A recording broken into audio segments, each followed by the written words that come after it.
Hola, ¿qué tal? Bienvenidos a la Coordinadora Republicana. Mi nombre es José Mario Azalde. Muchas gracias por seguirnos. El día de hoy me encuentro con la grata presencia de un amigo español. Él es diputado. Estoy con Víctor González, miembro del Congreso de los Diputados de España por el partido Vox. Víctor, muchas gracias por concedernos estos minutos. Encantado de estar con vosotros una vez más, José. Hoy día vamos a hablar acerca de cuál es la mirada desde España de la política latinoamericana. Están pasando muchas cosas en América Latina y entiendo que tú además tienes un gran compromiso con América Latina, has estado presente muchas veces y debes tener una lectura particular de lo que está pasando en América Latina. Tal vez podemos empezar hablando un poco de lo que viene ocurriendo en México, que es lo que para mí representa en este momento algo totalmente, digamos, grave, preocupante, el aumento de la inseguridad bajo el régimen del señor López Obrador. Por otro lado, pareciera que México se decanta hacia una nueva forma de autoritarismo personalista, ¿no? Pareciera que el señor López Obrador es el nuevo líder de la izquierda autoritaria latinoamericana. ¿Tú cómo miras a México concretamente? Bueno, yo México primero lo miro con ojos de amor y de cariño. Es una tierra maravillosa donde tengo un número importante de amigos desde la infancia. He ido en multitud de ocasiones y por tanto le profundo un gran cariño. Ahora, la realidad mexicana, si me preguntas, para mí es la más complicada de todo el continente. México es un estado fallido, un tercio, algunos dicen que más del país está controlado por el narcotráfico, por los cárteles mexicanos, que en su momento se dedicaban a matarse entre ellos, tenían esa costumbre, que se ha convertido en tradición, pero que en las últimas elecciones se pusieron todos de acuerdo para votar a un solo candidato, que es el presidente actual de México. La corrupción es endémica en todos los niveles y en todos los ámbitos de la actividad privada y pública, o en casi todos, con una significación enorme. Y yo creo que lo único que se respeta, entre comillas, de manera significativa por la justicia y por los cárteles, son las grandes inversiones que están haciendo las multinacionales norteamericanas, ¿no? Estados Unidos, en cifras, es el mayor inversor de Centroamérica y Sudamérica, pero en cuanto quitas la inversión de México, desaparece de esa gráfica, convirtiéndose China y luego España.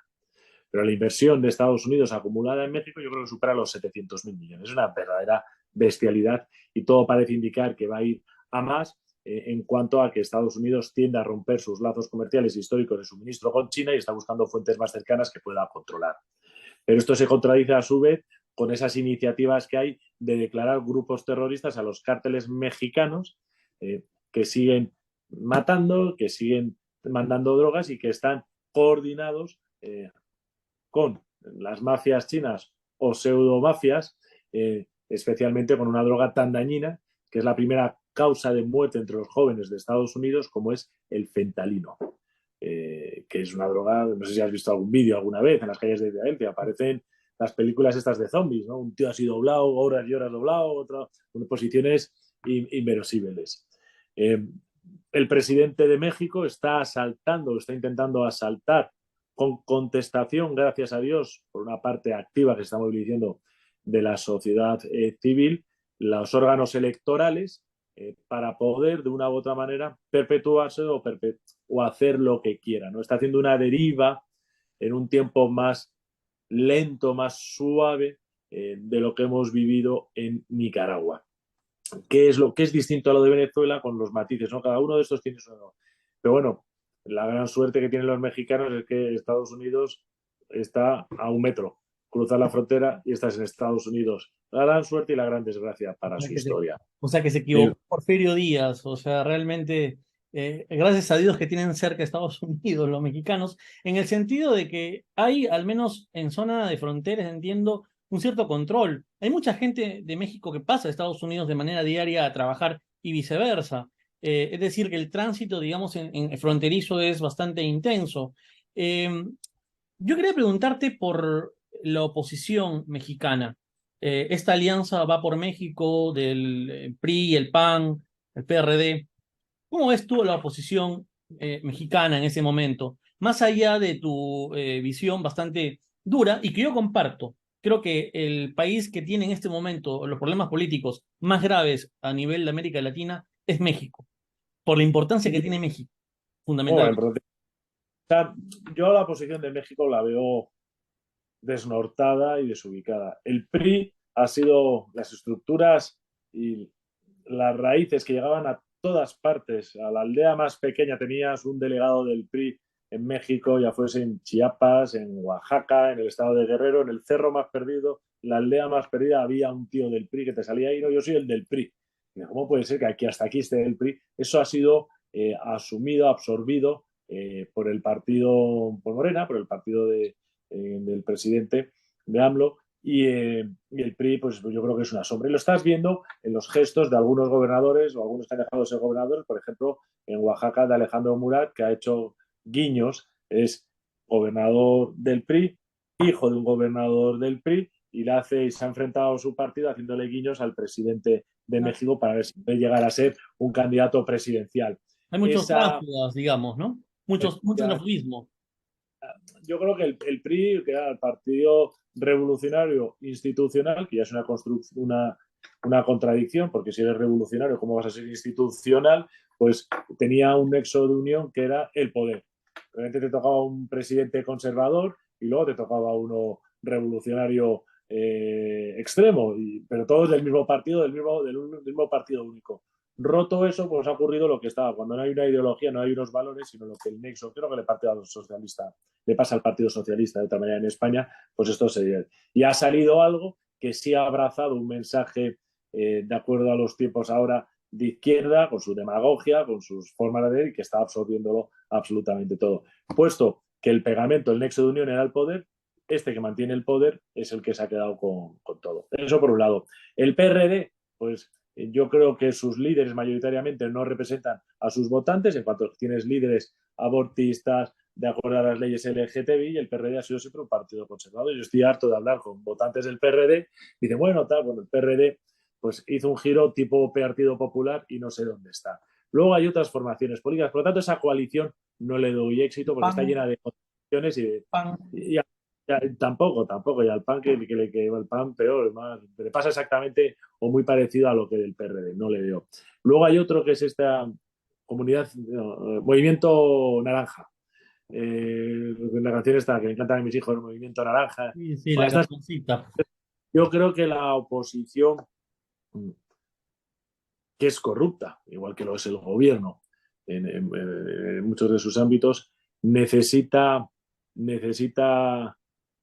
va a tener otra travesía del desierto, que van a ser otros 6 años con el siguiente presidente, y a través de estos 6 años de travesía del desierto, más los próximos 6 años de travesía del desierto, probablemente salga una alternativa distinta, valiente y que pueda aunar las voluntades de confrontar a la deriva a la cual va a llevar el siguiente presidente a México. A día de hoy no hay oposición ni coalición al actual mandatario y a su sucesor si no es capaz de llegar a presentarse él mismo, que yo creo que no va a ocurrir, pero que podría llegar a ocurrir porque este hombre es capaz de todo si se le deja.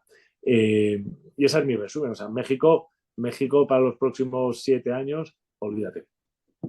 Y yo tengo una impresión con respecto a México. Me parece que México cada vez está más cerca a Estados Unidos y menos a América Latina. Es decir, México mira hacia Estados Unidos, Canadá, el bloque, digamos, norteamericano. Y yo particularmente veo de que no sé si se puede hablar actualmente de América Latina, tal vez porque nos une el idioma, pero culturalmente creo que ellos ya tienen, digamos, valores distintos. Sudamérica sí se mantiene, creo yo, todavía con una cierta homogeneidad cultural, de valores, pero yo a México lo veo algo distinto. No sé si tú compartes esa opinión.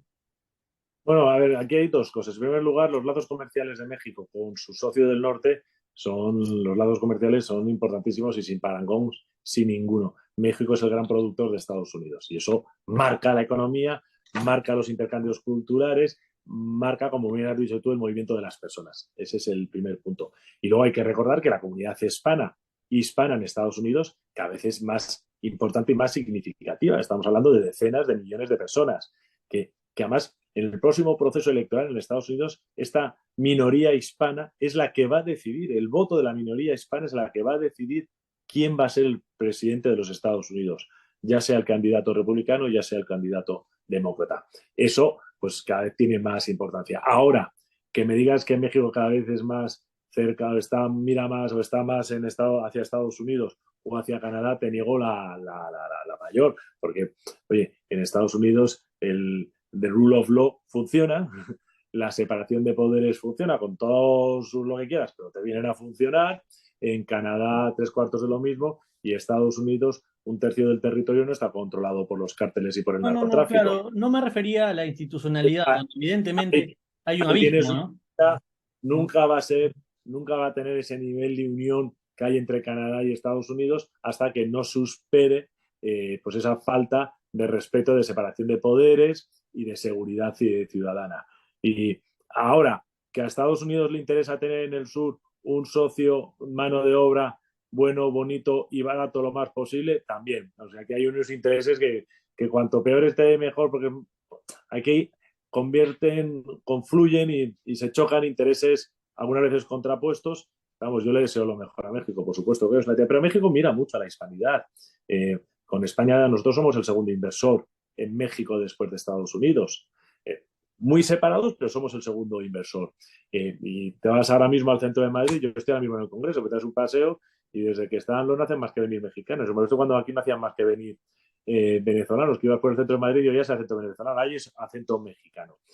¿Por qué? Porque el mexicano, sobre todo a partir de una renta media, mira a la hispanidad con anhelo. Claro, es que nuestra historia de hispanidad, que a mí no me gusta el término latinoamericano, que es un término afrancesado, que se inventaron los franceses en el 19, porque nosotros no somos una región de Roma, que es la parte del latino, ¿no? Que está pegado a Roma, en el centro de Italia. Nosotros somos Hispanoamérica, ¿no? Y Hispanoamérica, la hispanidad de México, la ciudad de México con la ciudad de Lima, eran las ciudades con el mayor renta per cápita eh, y más prósperas del mundo en el momento que se declara la independencia. Es que hay que decirlo, más que París, más que Sí, Londres. para mí me queda claro que el fracaso de Perú es el fracaso republicano, no es el fracaso durante la colonia ni durante el imperio incaico, es el fracaso republicano. Y el estado de, bueno, lo que era el virreinato de Nueva España, pues era sustancialmente muchísimo más grande de lo que es ahora México y me parece, yo no sé si eran 27 o 52 veces más grande de lo que fue el Imperio Azteca en su mayor época de más expansión. O sea, no tenía nada que ver. Entonces, una nación o un virreinato tan poderoso, tan rico, pues se ha convertido en la sombra de lo que era, ¿no? De tener un lugar en el mundo privilegiado a convertirse. Y eso marca los lazos. Yo creo que los vasos comunicantes que han existido con México siguen fluyendo y seguirán. Ahora, que cada vez está habiendo más movimiento hacia Estados Unidos, que cada vez se está implantando un odio hacia España, que el tío, perdóname la expresión, diciendo que le devolvemos lo robado. A mí me gustaría decirle que en México en un año y medio saca más oro que lo que sacaron los españoles en 300 años de lo que fue a España, porque hay que recordar que solo iba un porcentaje que nunca llegaba a superar el 30% de lo que se hacía, el resto se quedaba ahí. Por eso México era una tierra rica y próspera. Pero bueno, esa es otra discusión. Yo veo México con mucha preocupación y con poca esperanza de cambios en este mandato y mucho menos en el otro. Y no lo veo para nada Sí. en Estados Unidos hasta que no resuelva el problema del narcotráfico, que es un problemón de narices, y mucho menos con las declaraciones que está haciendo el actual presidente. El actual presidente está intentando jugar con Cuba, con el Foro de Sao Paulo, con Venezuela, hasta con Ortega, con Arce en Bolivia. No reconoce a la presidenta de Perú, se niega a pasarle la presidencia de la... Exilia a la familia del golpista Pedro Castillo, interviene en la política peruana. Por eso yo te preguntaba si AMLO es el nuevo líder de la izquierda latinoamericana. ¿Qué es lo que ocurre? Yo creo que esto AMLO no lo hubiese hecho si Trump hubiese estado en la presidencia. Biden es más soft, aunque la administración de Biden ha sido muy clara con lo que ha ocurrido en Perú, con un apoyo, como no podía ser de otra manera, a la presidenta Dina Boluarte. Yo creo que Biden fue el que avaló a Lula para las elecciones en Brasil. Biden visitó Maduro, si no me equivoco. No estuvo en no, Venezuela. no, No, estuvo, no, como presidente no ha estado en Venezuela. El, por eso te digo que esto no hubiese Pero ocurrido. Biden no promovió un acercamiento por Sí, intereses comerciales de Chevron. ya ha autorizado a Chevron y a Exxon, si no recuerdo mal, a que vayan sacando petróleo.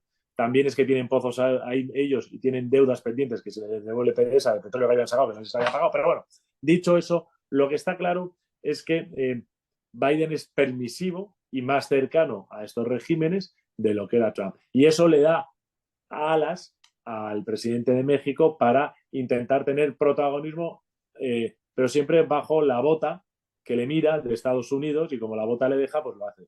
Con Trump, este protagonismo peligroso, radical y extremista no se hubiese dado. Bien. Y no se da con la siguiente administración. El segundo paciente en cuidados intensivos en América Latina, yo no sé si es Colombia o Bolivia. ¿Cuál sería para ti? O sea, el siguiente país que está a punto de entrar por derecho propio en la triste lista de narcodictaduras o de tiranías es Bolivia, no es México, es Bolivia. O sea, es Bolivia. En México habrá un proceso electoral más o menos corrupto, con tal, pero va a haber un proceso electoral que va a perder porque el clientelismo, igual que han hecho otros gobiernos que son capaces de montar los gobiernos que están en el poder, es muy fuerte y entonces pues eso va a ocurrir. En Bolivia no. En Bolivia lo que está habiendo ya es un ataque y una persecución de todos los líderes políticos. Todos los líderes significativos están encausados políticamente con acusaciones de haber participado en el caso Golpe 1, en el caso Golpe 2, que es cuando la presidenta, cuando la vicepresidenta segunda del Senado llegó a la presidencia porque todos los demás se dieron a la fuga o se escondieron, y esta señora en un año convocó elecciones. Yo quería preguntarte, Víctor, con respecto a Bolivia, el tema de la crisis económica. ¿Qué es lo que nos puedes comentar al respecto? Hay un problema de escasez de dólares.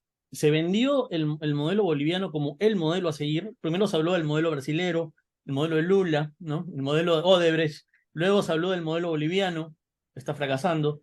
¿Qué nos puede decir acerca de la crisis económica actualmente en Bolivia y cómo se relaciona con la crisis política?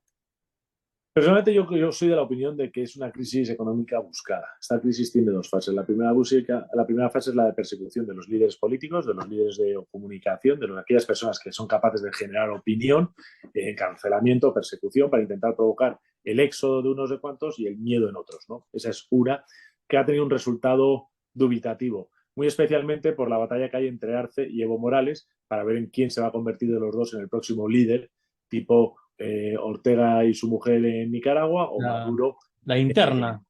exacto, a la interna, ¿no? Y eso pues abre brechas para la oposición de oportunidad. Pero buscaban, cuando tú detienes al gobernador, el gobernador electo, gobernador ejerciendo del estado o de la región más próspera del país, que además lidera, pues uno de los líderes de la oposición contra ti, y lo haces un 28 de diciembre a tiros, con gases lacrimógenos, desaparece durante 6 horas, no se sabe, y lo metes en el peor presidio del país, donde van a aquellos asesinos y criminales que no van a volver a tener libertad en su vida, que está a más de 4.000 metros de altura, pues está claro que, y es un hombre, Luis Fernando Camacho, profundamente enfermo, está claro que lo que quieres es que se muera en la cárcel y que con la revuelta social que eso va a ocurrir para poder aplicar una represión y que se produzca un éxodo. Esa es una primera etapa que es lo que está, pero Carlos Mesa, que es el líder actual de la oposición, expresidente de, de Bolivia, presidente del partido Comunidad Ciudadana, que es una socialdemocracia, pues también está encausado y está, de momento no lo han metido en la cárcel, pero bueno, antes o No, después termina. toda la oposición boliviana es funcional a los intereses de Morales, ¿no? Me parece. La siguiente paso, hay un vídeo que yo tengo puesto por ahí, me parece que es en mi Twitter y en mi Instagram, de previo a la campaña, diciendo que el modelo que quería alcanzar Arce era el modelo cubano. Para alcanzar el modelo cubano necesitas apropiarte de aquellos elementos que hacen a los ciudadanos libres. Cuanta mayor renta disponible tú tienes, más libre eres frente al Estado. La renta disponible, cuando tú nacionalizas los fondos de pensiones, lo que estás quitando es renta disponible, además de afectar el poder adquisitivo, que eso luego lo haremos, a las personas cuando se van a jubilar. O sea que, digamos, dentro del proyecto probablemente de tanto de Morales como de Arce, puede estar una nacionalización del sistema financiero. Sí, sí, bueno, ya han empezado. No, de Evo Morales no lo tengo tan claro. De Arce sí, ya lo ha empezado nacionalizando los fondos de pensiones, que era una de las promesas que quería hacer, acuérdate, Boric en Chile. En Perú se dispuso, no se nacionalizó, pero sí se dispuso de los fondos de las AFPs durante la época de la pandemia, ¿no? Bajo el gobierno de Martín Vizcarra y luego bajo el gobierno de Pedro Castillo, ¿no? Pero, La dejaron sin ¿qué? fondos a las AFPs. Pero tú te miras el cuadro de inversión, que lo tenía por aquí, en Bolivia, y qué es lo que ha ocurrido. La falta de seguridad jurídica que hemos heredado de los gobiernos de Evo Morales, y ahora otra vez con Arce, la deriva de Arce hacia el modelo totalitario, pues con la presión sin el debido proceso a Luis Fernando Camacho, a Yanina Áñez, con más de 200 presos políticos que están en la cárcel, entre ellos un líder cocalero, opositor de Evo Morales, que también lo han mandado, que el hombre este también parece que se nos va a morir en cualquier momento. Eso da pavor a todo inversor institucional que le gustaría participar del triángulo del litio. Pero ¿por qué no? Seguridad jurídica en todo caso. Pero tú hablabas de dos cosas importantes. Hablabas de que es una crisis buscada. Entiendo que lo mencionabas por el tema de la renta. O sea, están cortando, digamos, el flujo de dinero de los ahorristas, eh, quitándole, digamos, los dólares en circulación. Y por otro lado, también hablabas que va a ser el primero o el segundo narcoestado, ¿no? ¿Nos puedes explicar un poco por qué consideras que Bolivia puede ser ya considerado el segundo narcoestado de América Latina o Hispanoamérica? No, Porque no, no. me queda claro en el caso mexicano, ¿no? La presencia es histórica, pero entiendo que en Bolivia hay un apoyo de las autoridades, ¿es así? El, como tú sabes muy bien, Evo Morales expulsó a la DEA de Bolivia en su momento, ¿no? El, las extensiones de plantación de coca se multiplicaron por veintitantos con Evo Morales y estas se han vuelto a plantar. Los cupos de coca, de hoja de coca, que se tienen que entregar que no es lo mismo, para fines farmacéuticos, no se están entregando. Cuando Naciones Unidas ha preguntado, oye, si se han extendido tantos, ¿por qué no se nos entregan? Le han dicho que eso es una intromisión absoluta y que por no entrar en más detalles. Por lo tanto, ¿se ha multiplicado la extensión de la producción de hoja de coca? Sí. ¿Dónde va esa coca? ¿Va al mercado regulado farmacéutico? No. Por lo tanto, va al mercado informal, que puede ser el que masca la hoja, el que hace los test de coca, que eso está muy bien cuando estás en alturas, y luego para la droga. ¿Tú dónde crees que se ha ido mayoritariamente? Para la droga. Eh, es ¿Se ha nutrido Evo Morales en sus campañas electorales, en sus movimientos, por ejemplo, en lo que ha ocurrido en Perú, y se ha estado financiando con dinero del narcotráfico? Sí, pero yo no digo que sea el segundo estado narcogobiernos son Cuba, Venezuela, Nicaragua. Esos tres tienen gobiernos que se sustentan y se benefician de sus alianzas con los cárteles de la droga, o que ellos mismos son el cártel dominante, como ocurre con el cártel de los soles en Venezuela. ¿Vale? Y Bolivia es el siguiente que va a entrar ahí. Todos estos regímenes son regímenes tiránicos, no son regímenes no democráticos.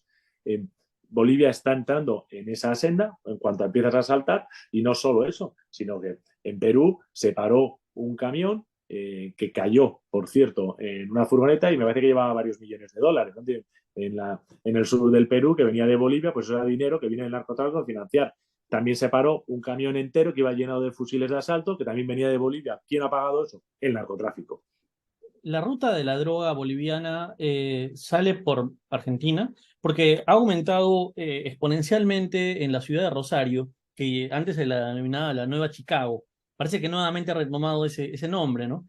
Pareciera que la ruta de la droga, y no sé si tú tienes información, hacia Europa sale por el Río de la Plata, pasando por la ciudad de Rosario, ¿es correcto? ¿Hay Bueno, información al respecto?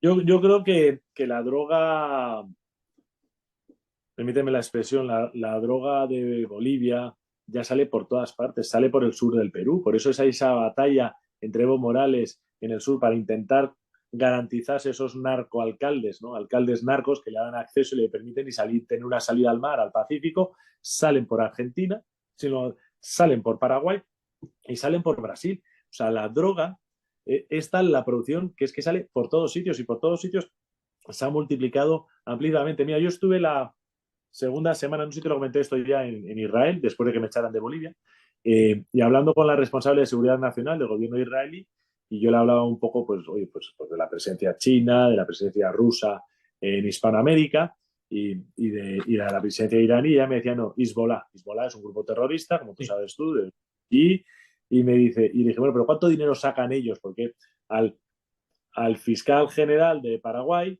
lo matan en su luna de miel, Sí, en sí, sí. Cartagena, en Colombia, en la playa, le pegan unos tiros cuando estaba delante de su mujer en la playa.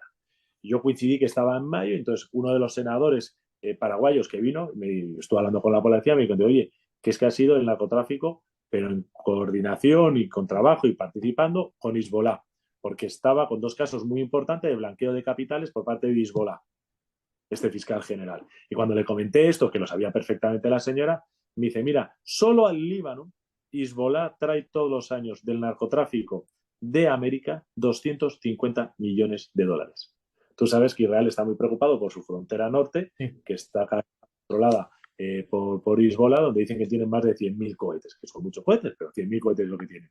Y dicen 250 millones de dólares que vienen. O sea, desafortunadamente el negocio se ha disparado sin ningún tipo de control y la salida, el dejar de mirar a esta zona del mundo por parte de Estados Unidos ha tenido que las plantaciones de la hoja se han disparado, pero es que se han disparado en Ecuador, se han disparado en Bolivia, se están disparando actualmente en Colombia, me dicen que en el sur del Perú también, y obviamente luego hay zonas de tránsito como son Venezuela, como es Honduras, y como es Nicaragua, ¿no? Y Cuba. Eh, para ir terminando, sé que el tiempo es escaso. Víctor, cuál sería el tercer estado en cuidados intensivos? Hemos mencionado a México, hemos mencionado a Bolivia. ¿Sería Chile? ¿Sería Colombia? ¿Sería Brasil? ¿Sería Perú? No, pero son, o sea, países donde la democracia ha desaparecido son Cuba, Venezuela, Nicaragua. El Sí. siguiente donde va a desaparecer, Bolivia. Pero México está en una especie de a la mexicana, que es un caso único, ¿no? Por la relación con Estados Unidos. Yo creo que el siguiente de estos países, creo que probablemente a distintas velocidades por el peso de su institucionalidad, puede ser, veremos qué pasa con vuestras elecciones, pero puede ser chileno, porque yo creo, fíjate, Boric de momento va más lento, gracias a Dios. Boric Puede está ser. entre el miedo y la indefinición. Me dices, ¿a mí qué me preocupa más? Me preocupa Argentina, me preocupa Brasil y me preocupa mucho Ecuador. Yo creo que el siguiente que puede tener un proceso acelerado de narcogobierno Descomposición, o de, digamos, o institucional. de aunque está gobernando Guillermo Lasso a día de hoy, yo creo que es Ecuador y que puede hacer un proceso mucho más rápido. Porque el revanchismo que viene y desafortunadamente los pocos aciertos o la mala valoración que tiene el gobierno de Lasso y lo débil que es en su Congreso va a llevar y me da mucha preocupación. En Argentina no tengo tan claro qué es lo que va a ocurrir, sobre todo una vez que Macri ha dicho, para mi sorpresa, que no se va a presentar. Ahí los vas a ver tú mejor que yo. Pero, pero bueno, Argentina también, a lo mejor por estar ya tanto peronismo de una y otra ha llevado al país donde está a día de hoy. Vamos a ver qué ocurre, ¿no? No obstante, contar todavía con el apoyo de muchos sectores populares que se identifican precisamente con el peronismo. Creo que dentro de la alianza de Juntos hay todavía espacio para algunas candidaturas interesantes en la interna, ¿no? Y también dentro del peronismo, ¿no? Claramente hay un intento por postularla a la señora Fernández, pero la señora Fernández ya ha sido condenada en primera instancia por el caso de vialidad, así que no creo que ella postule, me parece que va a tener que hacer otro. Eso todavía está en veremos. Las elecciones en Argentina se definen meses antes. Y quería hacerte una consulta con respecto a... Pero en Argentina hay Sí. motivos para la esperanza. En Colombia, que está tomando un camino que no me gusta Las Petro. desafortunadas frases de Francia Márquez diciendo que Cuba es prácticamente el Edén, ¿no? Esta señora, no sé si la ignorancia, la ideología, No, pero ambas. el mensaje es el mismo. Fíjate, eso demuestra claramente, y tienes toda la razón, los vasos comunicantes que hay entre esta izquierda extrema, ¿no? Bolivariana, esta brisa bolivariana. Yo he ido aquí en la Comisión de Exteriores muchas veces a señores de Podemos cuando tenemos que discutir iniciativas sobre el dinero que nos debe Cuba, sobre la ayuda que le damos a Cuba y tal y tal. decir que Cuba es una democracia plenamente consolidada. Pero literalmente, no te estoy diciendo plenamente consolidada, democracia plenamente Que consolidada. se vayan a vivir a Cuba. Es lo que el otro día conversaba con un migrante cubano en Miami, y los que me dicen que Cuba es un país perfecto, que se vayan a Cuba, que pasen por la Pero experiencia cubana al menos una semanita, pero no en el hotel, ¿ah? Que vayan a la ciudad donde están hacinados los miles de cubanos producto de la dictadura de los Castro, ¿no? Y de ahora, estos que hablan señor, de la sí. soberanía de los pueblos y de la gente, dice, ¿cuánta gente conoce usted cubanos? Este año han salido de Cuba 290.000 personas, que lo ha permitido el gobierno para quitar la presión de protesta que había. 290.000, perdón, en el año 2022. ¿Cuántos de los millones de cubanos que están en el exterior vuelven en balsas desde Florida, desde Guatemala o desde España, se van en balsas a Cuba? Ninguno. ¿Y cuántos intentan todos los días y se juegan la vida? Seguramente muchos falleciendo, huyendo de ese régimen opresor. Bueno, lo mismo ocurre con Venezuela, lo mismo ha ocurrido con Nicaragua. Yo creo que eso en Colombia todavía no va a ocurrir, pero yo creo que eso puede ocurrir en un cambio de gobierno en Ecuador, que sería muy rápido. Para mí el siguiente sería Ecuador, de las preguntas que me hacía por responderte.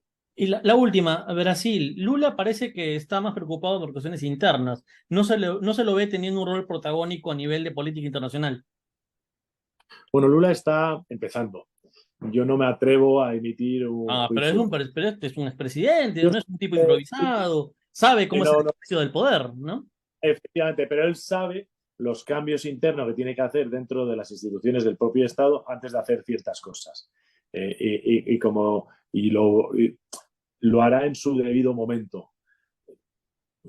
Ahora, Brasil ha demostrado que tiene una institucionalidad significativa. El poder del presidente es potente, pero tanto el Senado como el Congreso brasileños están muy equilibrados a día de hoy y por lo tanto no hay un poder aplastante por parte de Lula. Va a tener que luchar mucho y yo no creo que por mucho mal que pueda hacer, que en un solo mandato pueda hacer enormes cambios. No lo creo. En menor medida pasa lo mismo en Colombia. Bien, Víctor, han quedado muchas preguntas todavía, pero es un tema muy, muy complejo, pero creo que más o menos hemos dado una visión desde España de cómo se está mirando la política latinoamericana. He estado con Víctor González conversando acerca de política latinoamericana, o como él dice, hispanoamericana. Ese término latinoamericano es una fabricación francesa, como el Citroën y como el Renault, así que mejor hay que preferir una fabricación española. ¿Cuál sería? En España tienen el SEAT. Nosotros tenemos el SEAT, es un coche maravilloso, motivo de orgullo y un símbolo de la recuperación y de la prosperidad española cuando se empezaba a fabricar, que a la gente se le olvida que pasamos de ser un Estado, una nación absolutamente destruida por una guerra civil, cuando sacamos el SEAT a convertirnos en la novena potencia económica, ¿no? Con crecimientos del más del 10%. Solo le damos el país que más crecíamos y que más incrementaba nuestro nivel de bienestar junto con Japón durante casi una década. Y eso es lo que Nosotros, sudamericanos, tenemos que ver a España, porque ahí están nuestras raíces culturales. Y también, evidentemente, el proceso de integración con los pueblos indígenas, un tema del cual también hay que hablar en otro momento. Esta idea de los estados pluriculturales, creo que hay un revisionismo histórico detrás que poco favor le hacen al aporte que ha dado España a Sudamérica o a Hispanoamérica, para utilizar el término de Víctor. Yo escribí un artículo que salió publicado la semana pasada sobre este tema, interesantísimo, ¿no? Sobre lo que eran los pueblos indígenas en el siglo XVI, los derechos que se les dieron, los reconocimientos que tenían, su capacidad casi de autogobierno, de administrarse, incluso su propia justicia, con lo que fueron después de las repúblicas, ¿no? Pues mira, en el caso de Perú, muy significativo, cómo fueron de leales hasta el último momento al rey de España. Yo fíjate, tú cuando hablas de España, yo hablo de que España somos todos, ¿no? Está la España de la península ibérica, está la España del otro lado del Atlántico. Hubo una parte de España que eran esos virreinatos, igual que en la península ibérica teníamos el virreinato de Granada o el de Valencia, que decidieron emanciparse, independizarse y seguir otro camino. Pero España, en aquel momento, las Bueno, Españas en eran... realidad se independizaron por tocar el tema histórico, ¿no? Por la invasión napoleónica. Es decir, se autogobernaron en nombre del rey. siguieron siendo fieles a la monarquía. Luego ya vinieron los procesos de independencia producto de ideas ilustradas. De ese tema tenemos que hablar otro día también para aclarar Sí, algunos pero aspectos. tú miras los grandes asesinatos, los procesos. Mira, antes me has hablado de Porfirio Díaz en México. Lideró un proceso de asimilación de las comunidades indígenas en México brutal, pero brutal, de los más duros que ellas. O sea, los consideraban ciudadanos de segunda, pasaron a ser estos Bueno, ciudadanos, que en nuestro caso a ser ciudadanos de segunda, cuando en otros casos hubo absoluta eliminación de algunos pueblos, como ocurrió en la parte que pierde México a Estados Unidos, que los matando a la gente se olvida. o acá en Argentina con la campaña de General Roca, por ejemplo, ¿no? Fíjate, aquellos indios que salen en las películas de indios y vaqueros norteamericanas, muchos de ellos estaban bautizados y hablaban español. El general Carter, los del séptimo de caballería, los mataba a las mujeres y a los niños, a todos, y en algunos casos, bueno, no voy a relatarme, les daban mantas con viruela para que se infectaran y se muriesen los norteamericanos. Y muy exactamente en el siglo XIX, algunos casos hasta principios del siglo XX, pues como hubo en Argentina, ¿no? Verdaderas matanzas de estas nuevas repúblicas que iban impregnadas de un pseudo progresismo, pero siempre y cuando lo que fuese la libertad y la prosperidad ilustrada que a ellos les gustaba. Y eso fue la pérdida de los derechos de muchísimas de las comunidades indígenas que habían. Mira, en el caso de Chiapas, y con esto terminaba, cuando el movimiento zapatista se lanza y después, una vez terminadas las hostilidades entre unos y otros de los zapatistas, hay un proceso, y en ese proceso se acuerda con el gobierno de México que se le reconozcan sus derechos, con sus costumbres, sus tradiciones y sus derechos propios. Estos derechos y costumbres fueron escándalo, motivo de escándalo para la progresía mexicana cuando descubrieron que eran los derechos y costumbres que les habíamos reconocido y por los cuales habían vivido bajo el rey de España durante 300 años. Lo que ellos llamaban sus costumbres tradicionales eran las mismas. Sí, claro. O el mito de Tupac Amaru, ¿no? Tupac Amaru se revela porque Tupac Amaru era leal a la monarquía de los Habsburgo, ¿no? Los Borbones. Se opuso a la centralización administrativa de los Borbones. Era un tema de impuestos. El tipo era comerciante, el tipo transportaba con sus animales, y el aumento de los impuestos producto de la centralización que impone el régimen de los Borbones hizo que se opusiera, evidentemente, pero no era pues un prócer de la independencia sudamericana, ¿no?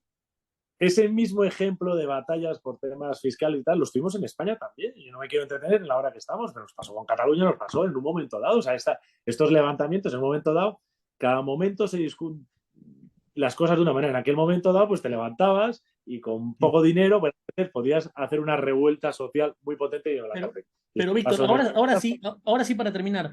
Sarmiento decía que hay que mirar a Estados Unidos. Creo que ahí está el error.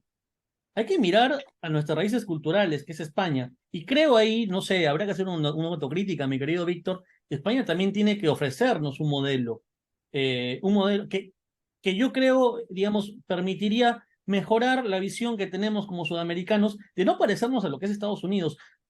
Si a mí me dan a elegir, y eso lo digo con total sinceridad, entre Estados Unidos y España, yo prefiero España. En España yo no veo que maten niños en los colegios. En España yo no veo que haya este proceso de guetos, ¿no? Sociales. España es la madre de nuestra civilización en América Latina, en Sudamérica. Pero también, ¿qué nos ofrece España? Creo que los sudamericanos, concretamente, para no hablar de Latinoamérica, miramos con mucha expectativa en lo que ocurre en España. Bueno, yo creo que, fíjate, ahora que están de moda las inteligencias artificiales, yo animo a todos a toda la gente que nos esté viendo, que entren en la inteligencia artificial y que les pregunten a cualquiera de los chats de la inteligencia artificial, ya sea la de Google, la de Bing, cómo sería, hazme un artículo sobre cómo hubiese evolucionado hasta el siglo XXI el mundo si el imperio español hubiese prosperado y no se hubiese partido en distintas naciones en el momento en que estaba unido con Portugal. Y es maravilloso. Yo lo he hecho varias veces. Te tengo que decir que me lo dijo mi hijo, que es el que me lo ha hecho, que sabe porque está ingeniero, está estudiando de software y física computadora. Bueno, me lo hizo. Y te sale un modelo donde te resalta en las respuestas que te da los derechos humanos, porque reconoce que los derechos humanos nacen en la escuela de Salamanca, en el pensamiento de Salamanca, que se proyecta y te reconoce que el liberalismo económico de la escala austriaca que luego impregna nace también de esa escuela. O sea, te hablo de una sociedad muchísimo más humanista, donde, bueno, es muy interesante. No quiero desvelar, porque quiero que cada uno le preguntéis al modelo lo que hubiese Otro significado, tema pero yo pendiente, hablar de la Escuela de Salamanca. Vamos a anotarlo eh, para poder conversar en otro momento. pero yo creo que desafortunadamente es muy fácil siempre culpar. Nosotros decimos, oye, la invasión francesa, por la invasión francesa se llevaron la mitad de nuestros cuadros, destruyeron, abrieron los sarcófagos de nuestros reyes, que llevaban algunos desde el siglo IX enterrado, joyas, destrozaron todo, ¿no? No, la invasión, bueno, aquí no, es todos los españoles, claro, que 300, 200 años después de la independencia le seguimos echando la culpa a los franceses, perdón, a los franceses, a la independencia española, de los males del país, es un verdadero disparate. No es que se llevaron nuestro oro, mira, en México, te lo he dicho antes, en año y medio saca más oro de lo que hicieron en España 300 años. ¿Qué es lo que ocurre? Que hay miedo a abrazar a la hispanidad. Porque la realidad es que los procesos constituyentes de todas estas nuevas repúblicas fueron muy injustas con una parte significativa de la población. En algunos casos sí se intentó respetar estas comunidades indígenas, pero la realidad es que esas leyes ni se aplicaron y con el tiempo, en Perú, en el momento de la independencia, el 80% de la tierra estaba en manos de las comunidades agrícolas, perdón, de las Sí, comunidades sí, indígenas. totalmente De de las acuerdo. Lo que yo siempre discuto, 70 ¿no? años después de Sí. esa independencia, menos del 20% estaba en manos de las comunidades indígenas. Entonces, Los hay que indígenas romper. estuvieron mejor protegidos cuando éramos virreinato que cuando fuimos república. La república te da derechos pero abstractos, no reales. Y entonces, en eso, para luchar contra este indigenismo radical, lo que hay que hacer es, las repúblicas tienen que levantarse y abrazar la hispanidad que está esperando. Y a través de la educación, la libertad, somos libres para buscar la verdad. Las repúblicas tienen que ser libres para contar la verdad, ver las cosas que hicieron bien, ver las cosas que hicieron mal y abrazar la hispanidad. Y si abrazan la hispanidad, nosotros podremos de manera unidos defender lo que somos, y lo que podemos volver a llegar a ser contra todos aquellos que luchan contra nuestra manera de ser, de pensar y de existir en el mundo. Y recuperaremos nuestro sitio. Y por eso yo creo que ese es un ejercicio, pero no tanto de la monarquía parlamentaria española, que también tenemos problemas con nuestra hispanidad, en la historia de la hispanidad nos lo están trayendo, porque tenemos aquí también la brisa bolivariana, pero mucho más por las repúblicas. Yo creo que en vuestro caso es un proceso más importante de transparencia y de educación, de abrazar la hispanidad, porque si se abraza la hispanidad y eso se transforma en educación, que se cuente la verdad con sus aciertos. Oye, cómo a través de cómo se imprimió primero una libra en quechua que en francés, una Biblia, perdóname, ¿no? Y cómo se conserva esa lengua, cómo se utilizaron, bueno, todo lo que se hizo. Pues entonces el Como discurso Bartolomé de las independentista Casas, las misiones de los jesuitas. O sea, hay tantas cosas en la historia.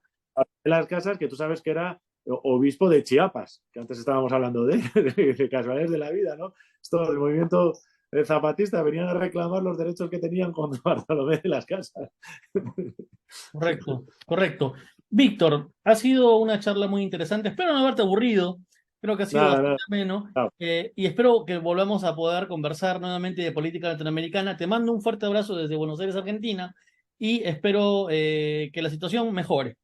Dios quiera. Yo también os miro con mucha ilusión y esperanza en el caso de Argentina y espero que pronto todos abracemos nuestra hispanidad.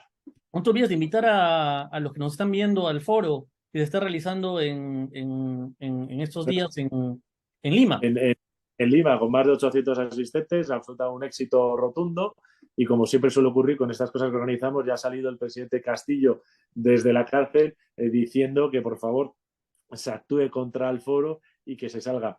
Yo cogí lo que él ha mandado, que lo ha escrito a mano y lo han puesto tal cual en, en Facebook y dice, ¿cómo este señor? Este es uno de los problemas, ¿cómo este señor ha podido ser maestro? Porque varios párrafos que ha escrito, de cada 3 palabras, 2 están mal escritas. Bueno, Entonces, ha sido nuestro presiburro. Así le decimos con cariño, el presiburro. muy Con bien, el pues respeto a nada. los burros, con el respeto a los burros, ¿ah? Sí, sí, con todos los respetos. Yo creo que es una falta de respeto compararlo al presidente. Yo animo a que se siga lo que está ocurriendo en el Foro de Madrid para apoyar la institucionalidad ahora mismo en Lima del gobierno y sobre todo a que todos sigamos luchando por la libertad de la democracia y del Estado de Derecho. Un fuerte abrazo. Víctor, muchas gracias. Un fuerte abrazo. Cuídate mucho.